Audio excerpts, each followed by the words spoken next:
Hello everyone, welcome to Deepa's kitchen. आज मी बनवणार आहे मुगाच्या डाळीचे असे मस्त क्रिस्पी लागणारे मूग वडे बनवणार आहे। तर इथे मी 1 कप मूग डाळ घेतली आहे। तर ही बिना छिलक्याची डाळ आहे। तर तुमच्याकडे छिलक्याची डाळ असेल तर तीही तुम्ही घेऊ शकता। आणि याला चांगलं 3-4 पाण्याने चांगलं स्वच्छ धुवून घ्यायचंय।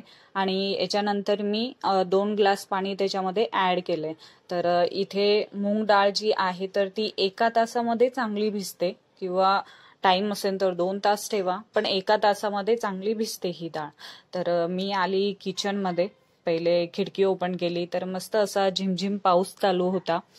तर डाळ बघा, डाळ चांगली भिजलीये। तर मी इथे 1 तास डाळ ठेवलीये आणि एकाच पाण्याने त्याला परत स्वच्छ धुवून घेतलंय। म्हणजे जास्त काही घासून घासून नाही धुवायचंय, कारण की ती भिजलेली असते। तर फक्त एकाच पाण्याने त्याला चांगलं धुवून घ्यायचे आणि एका चाळणीमध्ये गाळून ठेवायचे। तर एका मिक्सीमध्ये मी अद्रकचं बाईट घेतलंय, एक छोट्या साईजचं, म्हणजे मीडियम साईजचं, आणि लसणाच्या पाकळ्या घेतल्या 4-5, आणि एक म्हणजे 1 टीस्पून इथे मी ओवा घेतलाय आणि ओव्याला चांगलं चोळून मिक्सीमध्ये ऍड केलंय। आणि त्याच्यानंतर 1 टेबलस्पून इथे मी जिरा ऍड केलंय आणि याला चांगलं मिक्सर मधून मी बारीक करून घेणार आहे। तर मिक्सर मध्ये चांगलं त्याला बारीक करून घ्यायचंय। हे बघा, माझी मुलगी स्माइल करत होती। तर डाळीतलं पण पाणी चांगलं काढून घ्यायचंय आणि चाळणीमध्ये थोडंसं 2-3 मिनिटं तशीच डाळ ठेवून द्यायची आहे। तर इथे बघू शकता चांगलं असं बारीक झालंय। आणि याला एका साईडने मी एका वाटीमध्ये काढून घेतेय, किंवा तुम्ही याच्यामध्येच मुगाची डाळ ऍड करून त्याला चांगलं बारीक करू शकता। पण इथे मी एका वाटीमध्ये काढलंय, कारण की मी नंतर जेव्हा मी डाळ काढेन तर त्याच्यामध्ये नंतर मी टाकेन त्याच्यामध्ये। आणि एका मिक्सीमध्ये मी डाळ ऍड करतेय। तर डाळीतलं पाणी चांगलं काढून घ्यायचंय, कारण की थोडं पण त्याच्यामध्ये पाणी राहणार ना तर प्रॉपर आपले वडे व्यवस्थित बनणार नाही। तर इथे मी जेव्हा व्हिडिओ काढत होते तर ती मध्ये मध्ये येत होती, तर तिला पण मी घेतलं व्हिडिओमध्ये। आणि पहिले कसं ना, ती खूप मिक्सरला, म्हणजे मिक्सरचा आवाज वगैरे यायचा तर खूप घाबरायची। पण 2-3 वेळेस तिला असं केलं की मी, म्हणजे तिची भीती जाण्यासाठी तिला 2-3 वेळेस मी मिक्सर चालू करून दाखवलं, तर तेव्हापासून ती रडत नाही आणि तिच्यामध्ये थोडंसं कॉन्फिडन्स आला की हा, काही होत नाही। आणि तर इथे बघू शकता जी डाळ आहे तर ती एकदम अशी बारीक नाही काढायची, एकदम अशी म्हणजे जाडसरच ठेवायची। आणि डाळ पण राहिली तर तरी चालेल, फक्त थोडं म्हणजे 1-2 मिनिटं त्याला फिरवून घ्यायचंय। 1-2 मिनिटं नाही, 1 मिनिटच फिरवून घ्यायचंय। आणि एका बाउलमध्ये डाळ जी आहे तर ती पूर्ण काढून घ्यायची आहे। तर इथे मी 2 मीडियम साईजचे कांदे घेतलेत, त्याला चांगलं बारीक चॉप करून घेतलंय। आणि एक फिकी मिरची घेतलीये, आणि त्याच्यानंतर कोथिंबीर आणि पुदिना, आणि त्याला चांगलं बारीक चॉप करून घ्यायचंय सगळ्या याला। तर जे 2 मीडियम साईजचे कांदे घेतले होते मी, तर एक कांदा मला जास्त वाटत होता, तर त्याच्यासाठी मी एकच कांदा चॉप केलाय बारीक। आणि त्याच्यानंतर आपण जे मिश्रण तयार केलं होतं डाळीचं, म्हणजे जाडसर डाळ जेव्हा आपण मिक्सरमधून काढली होती ती, तर त्याच्यानंतर मी त्याच्यामध्ये ऍड केलंय ते जिरा, अद्रक लसणचं पेस्ट पूर्ण ओव्याचं, आणि त्याच्यानंतर कांदा, कोथिंबीर, पुदिना सगळं त्याच्यामध्ये ऍड केलं, मीठ ऍड केलं। आणि त्याच्यानंतर एक म्हणजे चुटकी, म्हणजे आपला खाण्याचा सोडा असतो तो त्याच्यामध्ये ऍड केलाय। जास्त सोडा ऍड नाही करायचे, म्हणजे जे काय होईल, सोडा जर का जास्त तुम्ही ऍड करसान तर ते एकदम ऑइली असं वडे बनतील। आणि त्याच्यानंतर काही म्हणजे छोट्या छोट्या मिरच्या घेतल्यात आणि त्याला मधातून चांगलं त्याला कट करून घेतलंय, म्हणजे वडे जेव्हा आपण बनवू तर त्याच्यावरती चिपकवण्यासाठी ते मी चॉप केलंय असे पतल्या स्लाइस मध्ये। आणि इथे माझ्याकडे पहिलेच एक कपडा होता ज्याच्यावर मी धपाटे वगैरे बनवते, तर तोच माझ्याकडे कपडा होता। तुमच्याकडे नसेल, म्हणजे तुम्ही ठेवत नसेल, पण मी यालाच स्वच्छ वगैरे धुवून परत तोच यूज करते।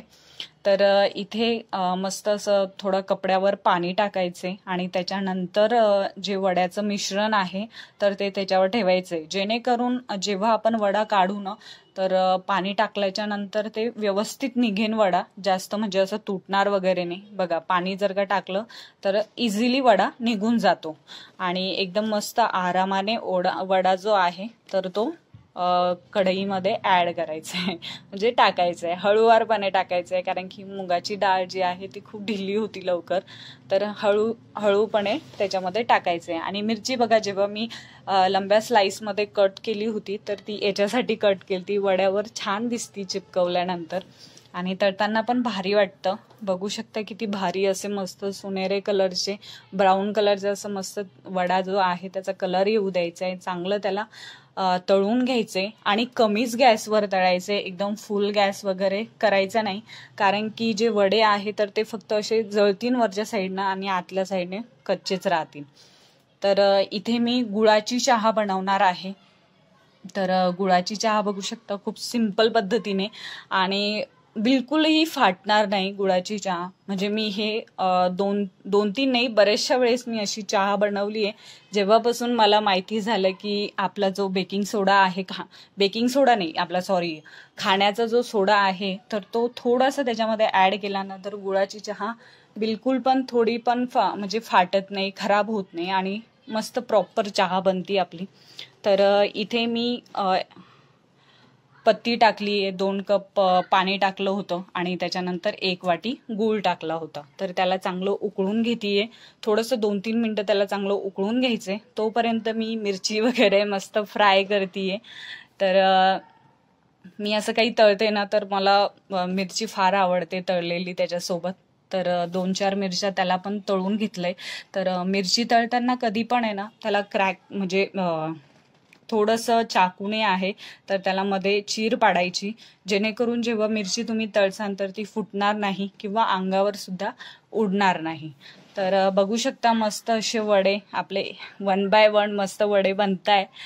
तर इथे पूर्ण वडे मी बनवून घेतले आणि त्याच्यानंतर लगेच चहाकडे बघितलं तर चहा पण चांगली उकळली होती 2-3 मिनिटं.